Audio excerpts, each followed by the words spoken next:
Olá a todos, sejam bem-vindos a esse vídeo, onde a gente vai começar a discutir o método de separação de variáveis para a resolução de equações diferenciais parciais, equações agora que envolvem mais de uma variável independente, então onde eu vou ter variação, onde a minha solução vai ser uma função de mais de uma variável. E esse método de resolução aqui, que é chamado método de separação de variáveis, é um método muito elegante, muito prático para a solução de algumas equações diferenciais parciais. Ele não resolve todas as equações, mas para equações especialmente mais simples e que não envolvem condições de contorno ou geometrias muito complexas, ele é um método que funciona muito bem e ele gera uma solução que não precisa da aplicação de um método numérico, ou seja, é uma solução analítica do meu problema. Whoa, look at those silk pillows. It's like the set of some high-class porno film. No, it's just our basement. Hold on, what? That's our basement? Yeah, so come on, more kissing. It looks so elegant. And all it takes are some lace curtains and a beaded lampshade. You've got to show me exactly what you did. But I was gonna score. No, you weren't.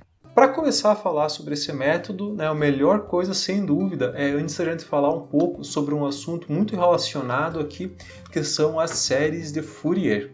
Esse método ele tem alguma semelhança com o método de resolução de EDOs por séries de potência, no sentido de que a gente vai buscar uma solução para a equação diferencial num formato padrão, digamos assim. Para séries de potência, a aplicação do método ela gera uma solução no formato de uma expansão em série de Taylor. No final, quando eu tenho a resolução da minha equação, eu tenho os coeficientes da minha série de potência, que representam a expansão em série de Taylor da minha solução. E aqui, quando eu aplicar a separação de variáveis, eu vou também, no final, obter um conjunto de coeficientes que representam a minha solução, com a diferença que agora ela vai ser dada em partes em termos de uma série de Fourier. Então, nesse vídeo, a gente vai ver como a gente pode representar uma função em termos de uma série de Fourier, o que é, afinal, essa série de Fourier que eu estou falando, e como a gente pode, conhecendo uma função, obter os coeficientes que representam ela em termos dessa expansão. Então, os objetivos do vídeo aqui vão ser apresentar as séries de Fourier, como eu falei, vamos definir certinho o que são essas séries. A obtenção dos coeficientes dessa série através das chamadas relações de Euler-Fourier, que elas permitem a obtenção desses coeficientes. E vamos ver como representar uma função f de x arbitrária através de séries de Fourier. Bom, primeira coisa, já vamos apresentar qual é o formato geral de uma série de Fourier, que ela é uma representação em termos de um somatório de senos e cossenos. Então, como eu falei, ela lembra um pouco uma expansão em série de Taylor, no sentido de que eu vou representar a minha função f de x em termos de um formato padrão, no caso aqui esse somatório envolvendo senos e cossenos, com alguns coeficientes aqui que vão fazer com que a minha expansão aqui no lado direito se ajuste com a minha função que eu tenho aqui no lado esquerdo. Bom, antes de entrar em detalhes sobre a obtenção desses coeficientes, dessa representação, vale a pena comentar um pouco sobre as aplicações dessas séries e de onde elas surgiram, porque elas têm uma história interessante por trás, porque o Fourier ele originalmente propôs essa representação, essa forma de eu representar uma função qualquer como um somatório de trigonométricas para a resolução da chamada equação do calor. A equação do calor ela é uma EDP que descreve como vários problemas transientes e que tem variação em uma direção espacial se comportam. Apesar também daqui dela ser chamada equação do calor, porque ela foi proposta originalmente para a obtenção de perfis de temperatura em objetos, ela é uma equação, ela é uma dessas equações que servem como base para a construção de diversos outros modelos em diversas outras aplicações além da obtenção de perfis de temperatura. Mas a gente acaba chamando ela de equação do calor, porque ela tem essa origem e acabou ficando com esse nome.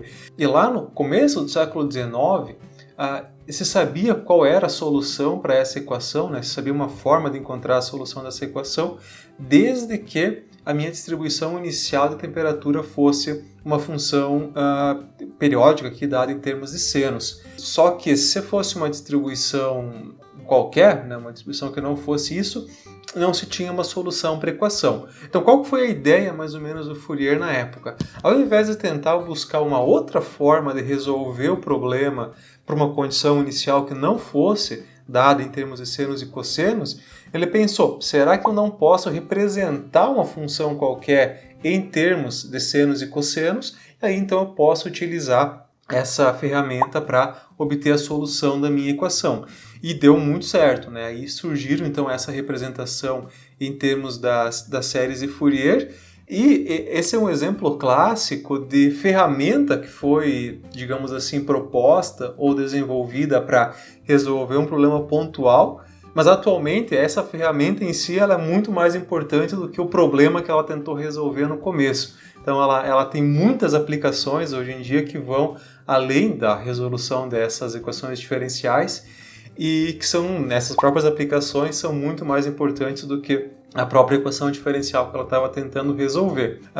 Por exemplo, né, quando se trabalha com processamento de sinais, é muito, muito útil essa representação em termos das séries de Fourier, e relacionado aqui às séries de Fourier também a gente tem uma transformada, que é chamada transformada de Fourier, que ela está muito relacionada aqui em como eu posso representar essa minha função como se fosse um outro domínio que leva em conta a frequência aqui das minhas funções seno e cosseno que representam essa função. Eu não vou entrar em detalhes aqui sobre a transformada de Fourier, mas ela está bem relacionada aqui com essa representação em termos de séries de Fourier.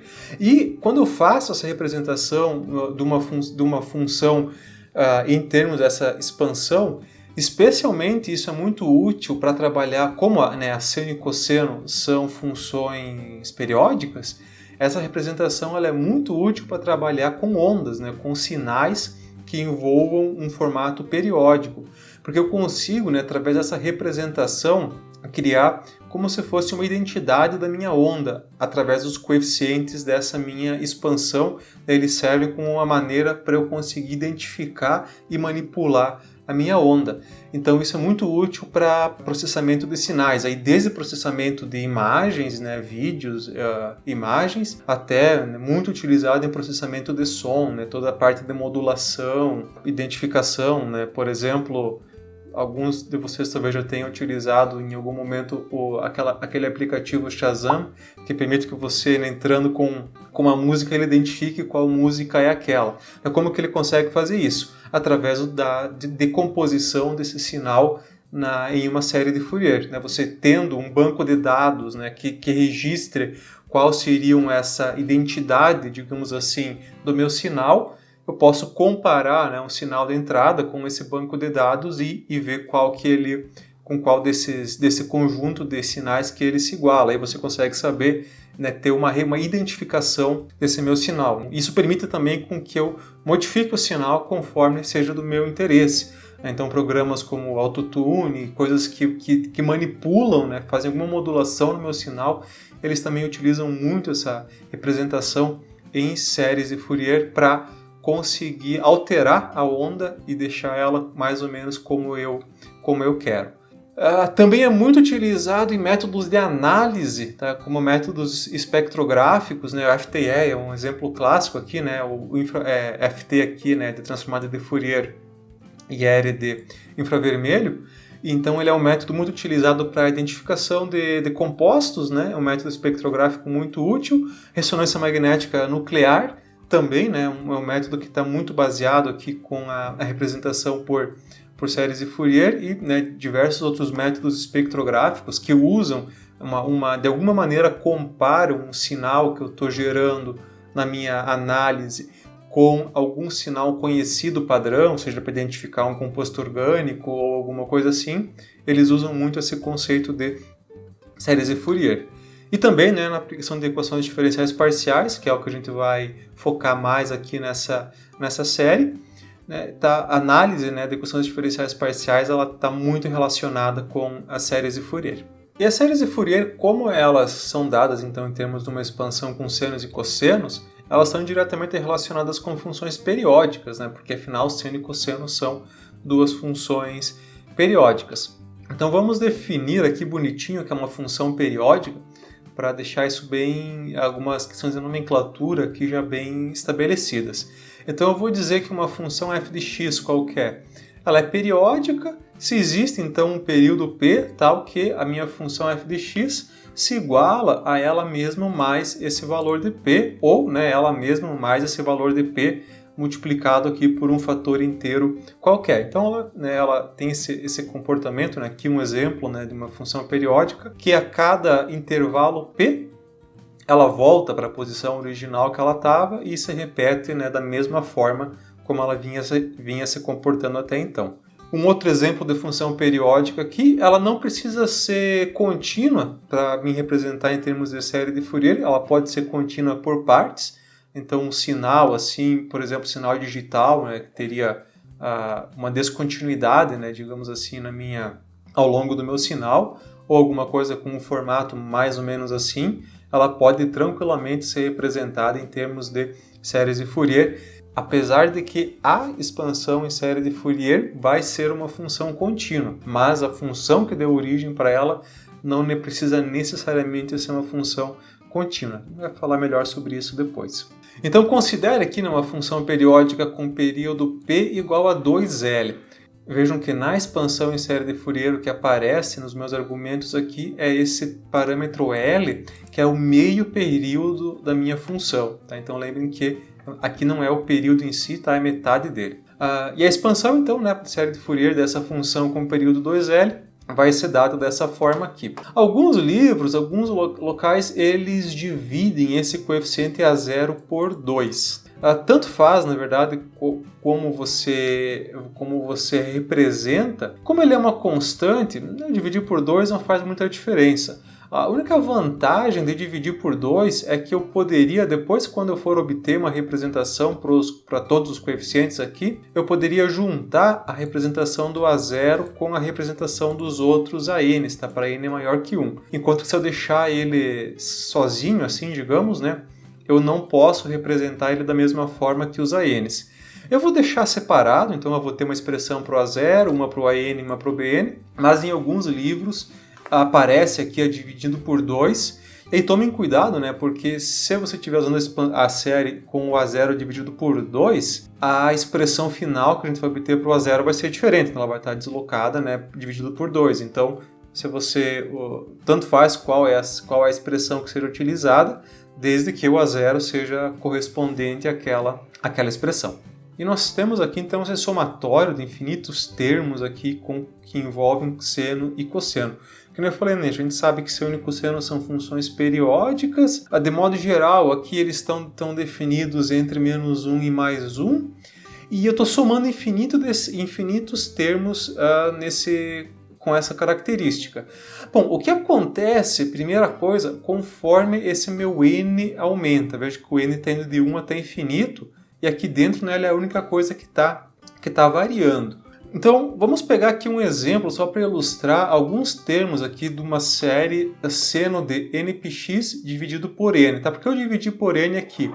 Porque é bem normal que a minha expressão no final, conforme o meu n aumenta, os meus termos têm que diminuir em módulo, porque esse é um critério de convergência para as minhas séries. Então é normal que, conforme eu for obtendo os meus coeficientes na série de Fourier, conforme o meu n aumente, aqueles meus coeficientes, né, a n e bn aqui, eles diminuam conforme o meu n aumenta. Então, dividir aqui por n só para representar isso. Como que ficariam aqui algumas funções? Só deixa eu ilustrar aqui para ficar mais claro. A verde aqui, né, seria seno de com n igual a 2, né? A roxa aqui n igual a 4 e a vermelha com n igual a 8. Então vejam que a primeira coisa, conforme meu n aumenta, a frequência da minha onda também aumenta, né? Por exemplo, quando eu duplico aqui de 2 para 4, a minha frequência duplica. Quando eu duplico de 4 para 8, a frequência duplica também. E o módulo, digamos, né, a intensidade do meu sinal, ela é reduzida porque afinal, né, eu estou dividindo por um fator que vai está aumentando conforme o meu n aumenta. Então, quando eu estou representando uma função por séries de Fourier, o que eu estou fazendo é somando infinitos sinais, mais ou menos com essa característica, que eles vão ficando cada vez com uma frequência maior e com uma intensidade menor, né? Porque afinal, como eu falei, né, esse é um critério de convergência da minha série. E através desse somatório, então, eu posso representar uma função qualquer, né, desde que ela seja periódica com o período 2L, através dessa expansão em séries de Fourier. E aí fica uma outra questão. Bom, a gente está falando aqui em solução de equações diferenciais. E eu estou já colocando uma restrição bem grande aqui na minha função, que ela tem que ser periódica e com um período aqui, 2L qualquer, né? Afinal, o período aqui está em aberto, mas ela ser periódica. Se a gente parar para pensar assim, em algumas aplicações, eu dei o exemplo antes, por exemplo, da própria equação do calor, né? Que é uma equação que tem aqui solução, que deu origem, né, afinal, às séries de Fourier. Se eu pensar numa distribuição de temperatura ao longo de uma barra, por exemplo, né, um objeto unidimensional, de um modo geral, ela não é periódica, eu não vou ter a temperatura oscilando dentro do meu sistema, né? Não é muito normal que isso aconteça, a não ser em alguma condição muito particular. Então, como que isso pode ser utilizado? Né? Como que essa representação por série de Fourier vai ser útil se na prática as funções não são periódicas? Então, já para deixar isso bem claro, a gente vai comentar melhor isso nos próximos vídeos, mas essa é uma restrição que ela está associada simplesmente a eu poder representar a função em termos de série de Fourier. Em termos de aplicação, a função ela não precisa ser periódica, porque eu posso pensar que eu estou resolvendo o meu problema dentro de um domínio finito. Né? Por exemplo, eu posso representar essa barra, por exemplo, que eu esteja obtendo o perfil de temperatura com um comprimento 2L ou L, que seja, e pensar que fora dessa região onde eu estou resolvendo a temperatura, meio que não importa como a minha função se comporta, porque isso está fora do meu domínio de solução. Então eu posso supor que ela é uma função periódica fora desse meu domínio, onde eu não estou resolvendo nada, porque fisicamente ele não tem sentido nenhum, e a partir do momento que eu suponho que ela é periódica, eu posso fazer a representação dela por série de Fourier. Mas isso não quer dizer que dentro do espaço físico onde eu estou resolvendo o problema vai ter alguma periodicidade na solução ou alguma coisa assim. Então sempre lembrem que essa restrição de ela ser periódica com o período 2P é uma restrição mais matemática, para eu poder representar ela em termos de senos e cossenos, mas na prática não quer dizer que a minha função tem que ser periódica. Se ela for, beleza, né? Se ajusta já melhor ainda, mas não é uma limitação aqui do método. E uma pergunta que fica então, para uma f de x conhecida, então supondo agora, vamos nessa aula, nesse vídeo, eu vou considerar que essa minha f de x aqui é uma função conhecida.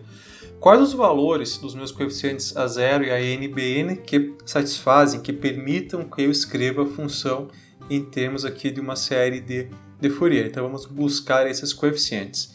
E para obter eles, a gente vai utilizar aqui as famosas relações de Euler-Fourier, tá? Que são algumas expressões algébricas aqui, que elas permitem que eu calcule esses coeficientes.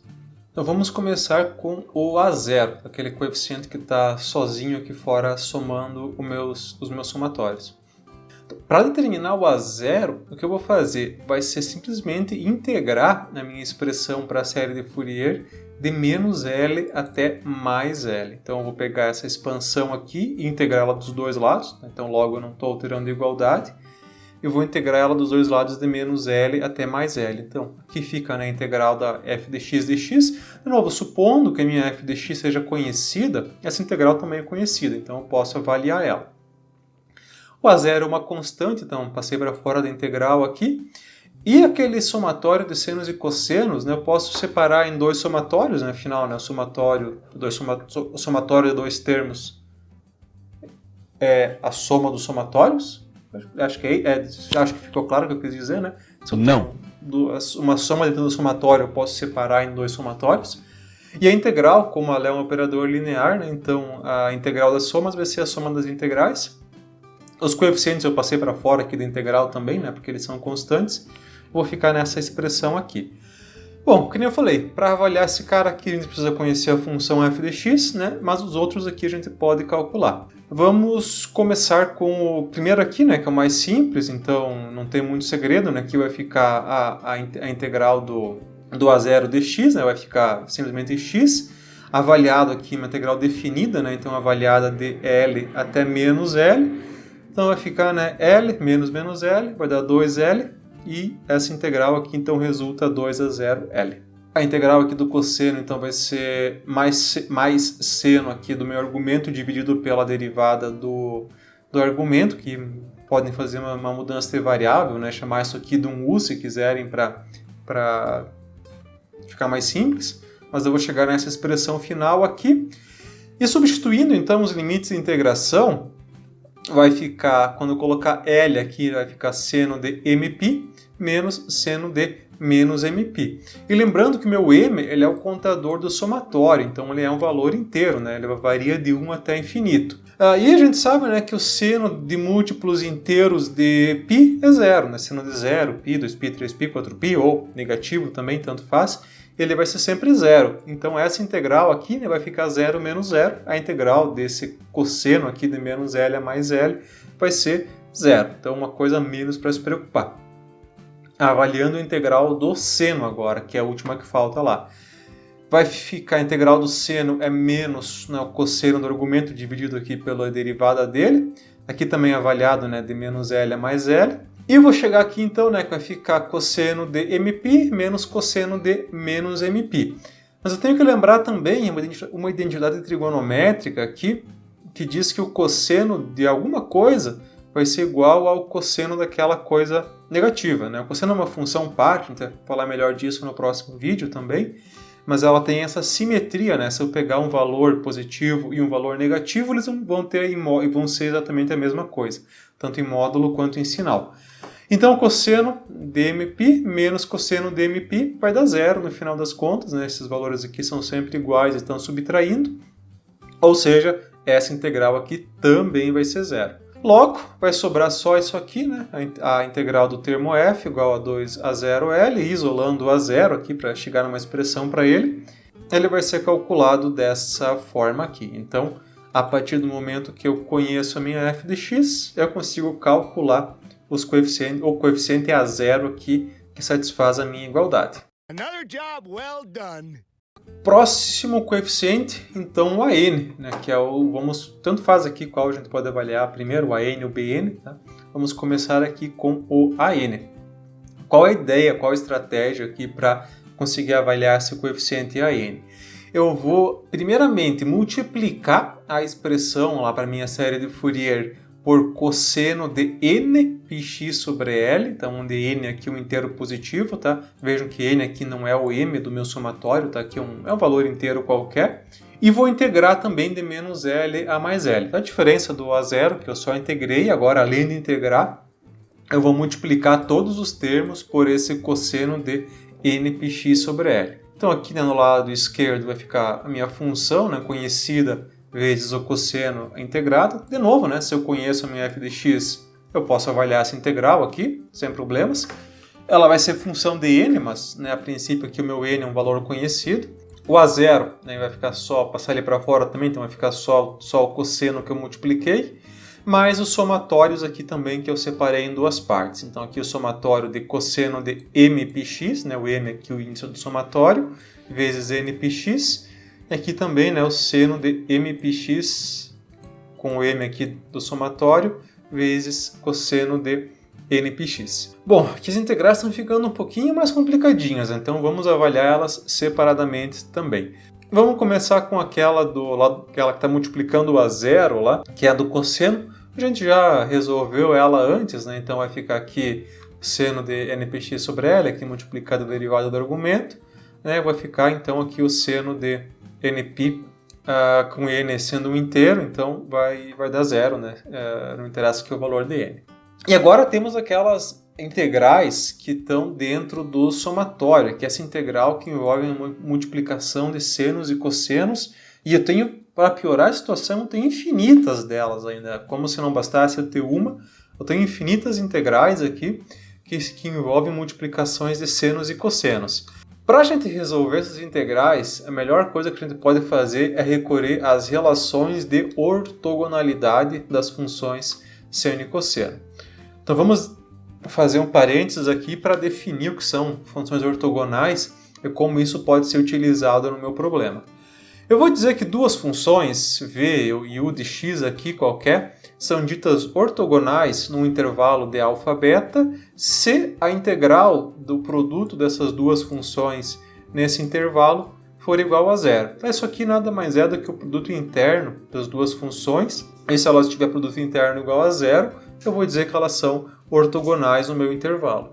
E as funções seno e cosseno de mπx e seno de nπ, que mn, né, são inteiros, elas formam um conjunto ortogonal no meu intervalo de menos L a mais L para qualquer valor de m diferente de n. Tá? E através disso eu posso estabelecer algumas relações de ortogonalidade para multiplicações de seno e cosseno integradas nesse intervalo de menos L a mais L. Vamos começar aqui com as relações para duas funções cosseno.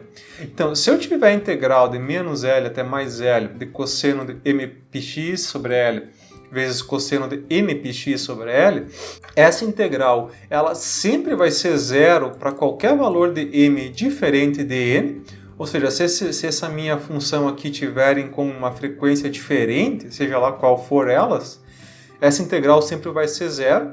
E se elas forem o m igual a n, no caso, se m for igual a n, eu vou ter a mesma função, né? Então eu teria como se fosse a cosseno aqui elevado ao quadrado. Nesse caso, essa integral vai resultar em L. Um exemplo aqui para ilustrar. Imagina aqui que eu vou pegar, deixa eu pausar aqui só para comentar, que cosseno de, a linha verde aqui é cosseno de 2πx, a linha roxa cosseno de πx, e a linha vermelha é a multiplicação das duas aqui mostrando a área embaixo da curva. Então vejam que elas estão com uma frequência diferente, né? A linha verde aqui está com uma frequência 2 vezes maior. Então aqui eu teria, né, o L igual a 1, né, que seria, eu estaria dividindo aqui, né, 2πx sobre L.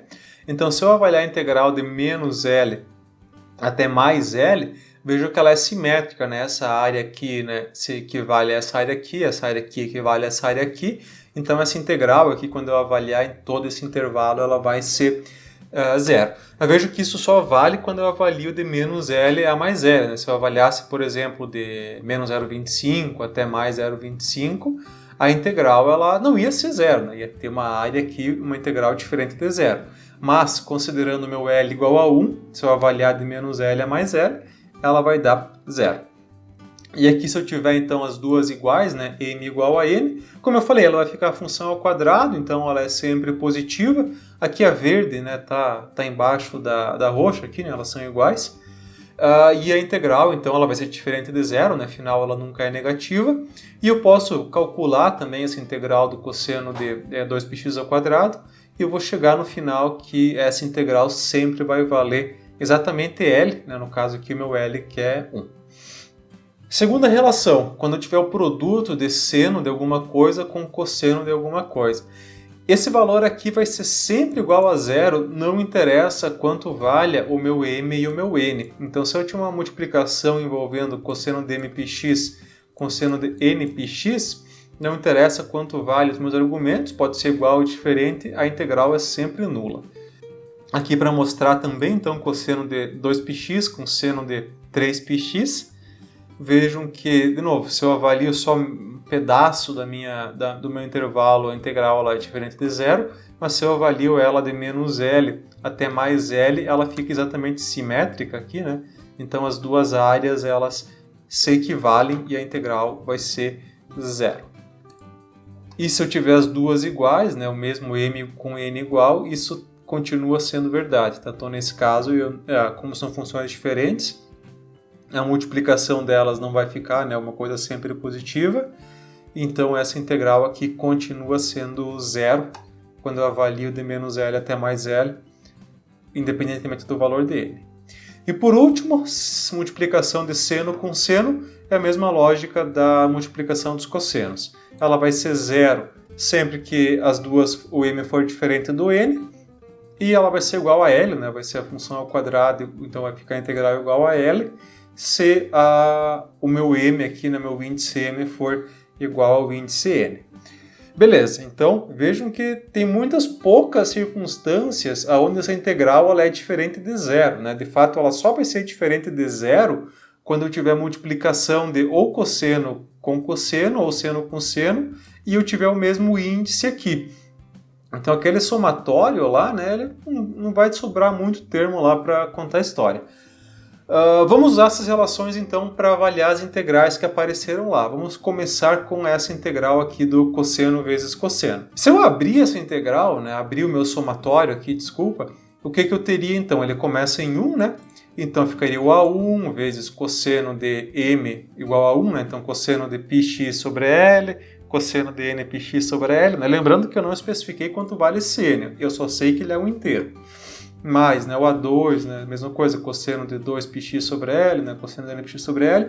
E, enfim, em algum momento lá desse meu somatório, o meu índice m vai se igualar ao índice n. Então eu vou ter aqui uma integral do cosseno de nπx sobre L vezes ele mesmo, né, vezes o cosseno de nπx sobre L.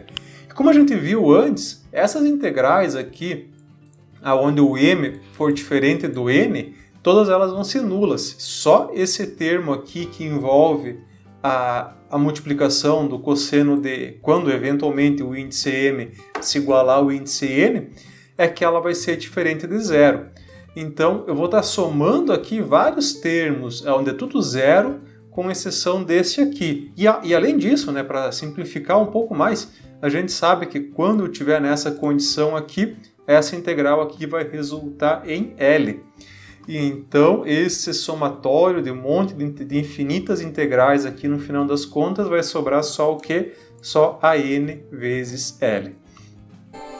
They're gone. They're all gone. Do you know what today is? No, what? Today is tomorrow. Que é o que eu tenho aqui então, né? Esse somatório aqui vai sobrar só esse termo aqui. Bom, veja que aqui eu poderia, como, né, por definição, esse cara aqui, né, corresponde ao índice m igual a n, né? Eu posso chamar aqui de um AM ou AN, né? Afinal é a mesma coisa. É mais normal a gente deixar aqui como um AN. E de forma semelhante, né, então aquele outro somatório que envolvia a multiplicação de senos e cossenos, como a gente viu, vai ser sempre zero. Então não interessa quanto vale o m ou quanto vale o n, essa integral aqui, avaliada de menos L a mais L, ela vai ser sempre zero, então desaparece do meu somatório. E veja que no final o que sobra é simplesmente isso, né? Todo aquele lado esquerdo, aquele lado direito, desculpa, que tinha aquela integral do cosseno e aquele monte de somatório, vai sobrar simplesmente um único termo, que é o AN vezes o L, que é aquele termo que vai surgir da multiplicação do cosseno cosseno de npx, né, com o cosseno de mpx. Ou seja, né, eu posso isolar então o meu coeficiente AN aqui da minha expansão e escrever ele como sendo uma expressão aqui que dependa simplesmente da integral da f de x com o cosseno aqui de npx sobre L. De novo, né, se eu especificar minha f de x, eu consigo vir aqui e calcular os meus coeficientes. Bravo lock! Para a obtenção dos coeficientes Bn, que é o último aqui, né, já foi 2, falta só o Bn, eu vou fazer a mesma coisa que foi feita para determinar o AN, com a diferença que ao invés de multiplicar por cosseno de npx sobre L, a gente multiplica por seno de npx sobre L. E vai chegar numa situação muito parecida. Tá? Eu vou ter aquele somatório de infinitos termos, onde só um deles vai ser diferente de zero, e isolando então o coeficiente Bn, eu vou chegar nessa expressão aqui, que é, né, muito parecida com a do AN, a diferença é que agora eu tenho o seno, né, que eu multipliquei aqui, e não o cosseno. Então, com isso, a partir do momento que eu especifico uma função f de x, eu consigo calcular os coeficientes A0, AN e Bn, que satisfazem a minha igualdade para expressar elas em termos de uma série de Fourier. Vamos fazer um exemplo para finalizar aqui. Então considere que eu tenho uma função aqui, uma função de grau aqui basicamente, né? e eu quero obter os coeficientes de Fourier para essa função. Ela tem período 4, então veja que ela vem aqui do menos 2, quando volta aqui para o 2 ela começa a se repetir, ou seja, o meio período dela, né, o meu L vale 2, e ela vale 0 no intervalo aqui de menos 2 a 1 e de 1 a 2, e vale K, que K é um valor, uma constante arbitrária, no intervalo de menos 1 a mais 1. E tem essas descontinuidades aqui, tal, que nem eu falei, para séries de Fourier, isso não é um problema. Vamos avaliar os coeficientes então, começando com 1 a 0. Bom, vejam que a minha função ela é dada por partes, né? Então eu vou ter que avaliar as integrais por partes também.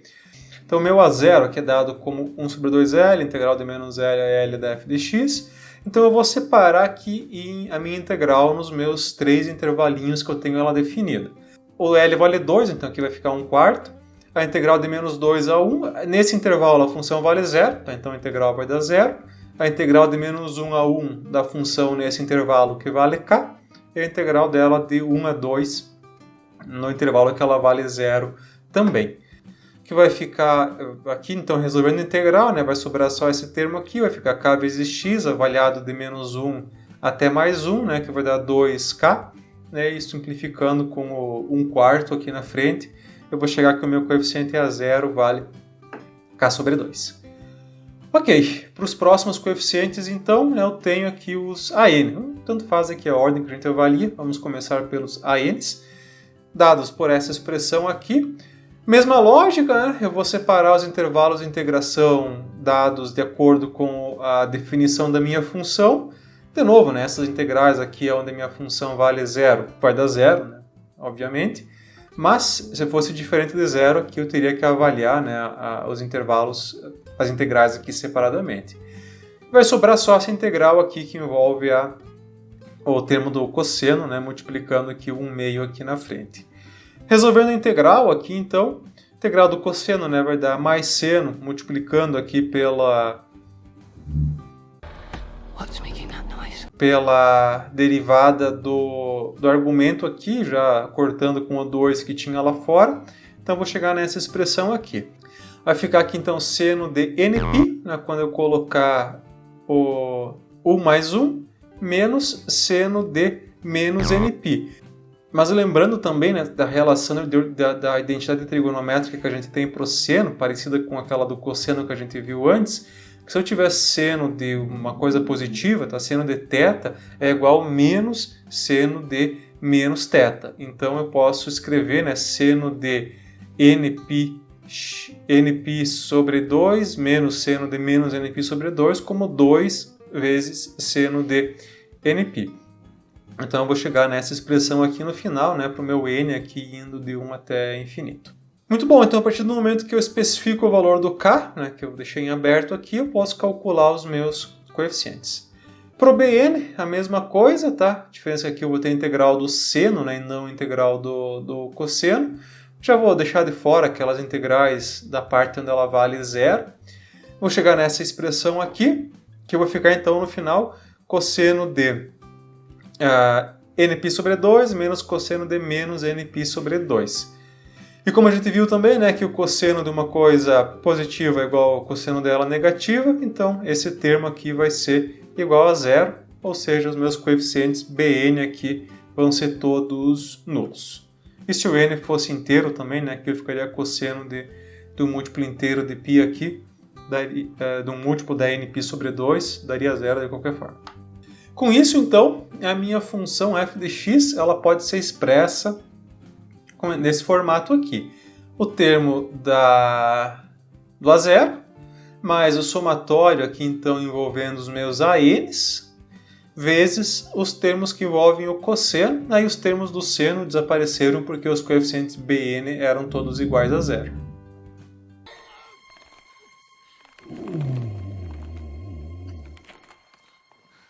Como eu tenho essa constante aqui, 2k sobre π, posso ela ainda passar para fora do somatório, se eu quiser, e escrever a minha expressão nesse formato aqui. Vejam que isso aqui é uma constante, tá? Quando eu especificar o valor do n, tá? Ela está variando aqui, mas ela não depende de x, tá? A dependência em x vai estar aqui só no termo do cosseno. Se eu for avaliar alguns termos de somatório aqui, então, né, quando eu colocar n igual a 1, vai ficar seno de π sobre 2, que é 1, né, então dividido por 1 por 1, vezes cosseno de πx sobre 2, menos, quando eu colocar 2, aqui vai ficar seno de π, que dá 0, então os termos pares aqui, de modo geral, que vão ser todos múltiplos e inteiros de π, vão ser sempre ser 0, só vai sobrar os termos ímpares. Quando eu colocar 3, né, vai ficar seno de 3π sobre 2, que é menos 1, então menos 1 dividido por 3, cosseno de 3π sobre 2. Quando eu colocar 5, né, vai dar mais 1, dividido por 5, né, assim por diante. Então, se eu quiser ainda, né, eu posso perceber que esses meus coeficientes AN, aqui todos eles, né, vai dar 2k sobre nπ quando for n1, 5, 9, assim por diante, e menos 2k sobre nπ quando for, né, 3, 7, 11, assim por diante. Então, isso vai vir, obviamente, naturalmente aqui dessa expressão, mas eu posso ver que ele vai seguir esse padrão aqui de qualquer forma. Ok, vamos ver aqui então como ficaria essas representações aqui com diferentes valores de n. Então aqui eu fiz um exemplo considerando k igual a 2, tá? Só para ilustrar, né? Para ter um valor numérico. E como ficaria aqui a minha representação da minha função, tá? Veja que ela está aqui, né, no menos 2 a mais 1 aqui ela vale 0, né? 1 a 2 vale 0, né? A função aqui de menos 1 a mais 1 valendo 2. Como ficaria essa representação considerando diferentes números de elementos na minha série? Então a linha verde aqui seriam só 2 elementos, n igual a 2, a roxa aqui n igual a 10 e a vermelha n igual a 100. Então veja, né, que claramente quanto mais elementos eu coloco na minha série, melhor vai ficar a minha representação. Com 2 elementos ela está bem fora, né, ela não representa muito bem, mas com 100 elementos eu já consigo ter uma representação no meu intervalo aqui muito boa da minha função f de x original que eu tinha lá no começo. E uma coisa interessante que vocês podem observar que acontece aqui é que mesmo quando eu considero 100 elementos, que é relativamente bastante, aqui quando eu tenho esse salto aqui na minha função, acontece ela passa, né, do valor onde está definida a minha função, tanto aqui para cima quanto para baixo, né, o que a gente chama aqui de um overshoot. E isso é uma coisa que está intrinsecamente, é um problema que está intrinsecamente relacionado com a representação por séries de Fourier. Infelizmente não existe como eliminar esse problema, ele pode ser minimizado conforme eu aumento o número de termos na minha série. Veja, né, que, por exemplo, se eu comparar aqui o roxo e o vermelho, né, o roxo ele tem um valor maior aqui, mas mesmo que eu use infinitos termos na minha série, isso vai continuar acontecendo. Isso é uma coisa chamada de fenômeno de Gibbs. Então, para encerrar aqui, eu vou comentar um pouco sobre esse fenômeno de Gibbs, que ela é uma característica bem peculiar das séries de Fourier, que ela é, então, essas oscilações observadas próximo às descontinuidades. Como eu estou tentando representar uma função descontínua em termos de uma função contínua, isso obviamente vai gerar algumas limitações à minha representação. E uma das principais limitações é esse fenômeno de Gibbs. Primeira coisa, isso não pode ser eliminado, que nem eu falei, tá? Não tem como eu fazer ele desaparecer através da expansão em série de Fourier. Existem filtros e outras maneiras que eu posso minimizar ele, mas não através da própria série. E eles são responsáveis, né, pelo surgimento de diferentes que são chamados aqui de artefatos no processamento de sinais. Esses artefatos seriam problemas que surgem quando eu tento representar um sinal de uma outra forma. Por exemplo, quando eu tento representar um sinal na forma de uma série de Fourier.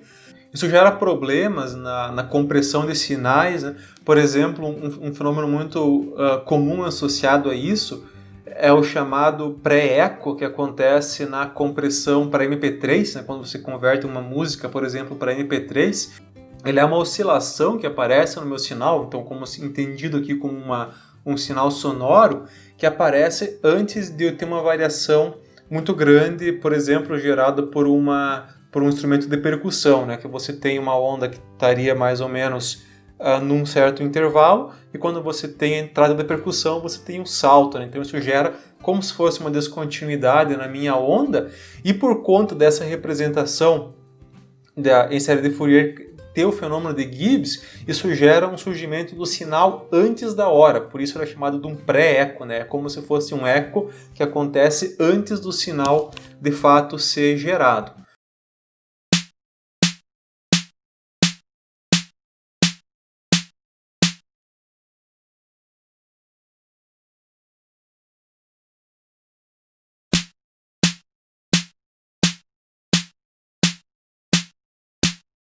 Na área de ressonância magnética também existem vários problemas que estão relacionados ao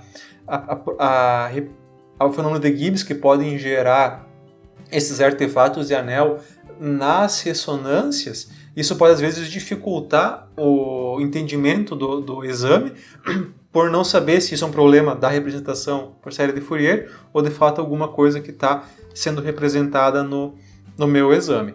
Eu falei aqui, né, do pré-eco nos algoritmos de compressão e distorções, né, na análise de imagem por ressonância magnética. Então, vimos aqui nesse vídeo como a gente pode representar uma função qualquer por séries de Fourier. A gente está aqui começando a falar sobre séries de Fourier, né? De novo, esse é um tópico muito, muito, muito importante, tem muita, muita aplicação, e a gente vai começar a ver aqui como a gente pode aplicar isso para análise de equações diferenciais. Então nesse vídeo o que é importante lembrar é como a gente pode obter os coeficientes da série de Fourier através das relações de Euler-Fourier e como a gente pode utilizar isso para representar uma função qualquer num período de menos L a mais L através dessa expansão. Isso aí, até o próximo vídeo, pessoal, até mais.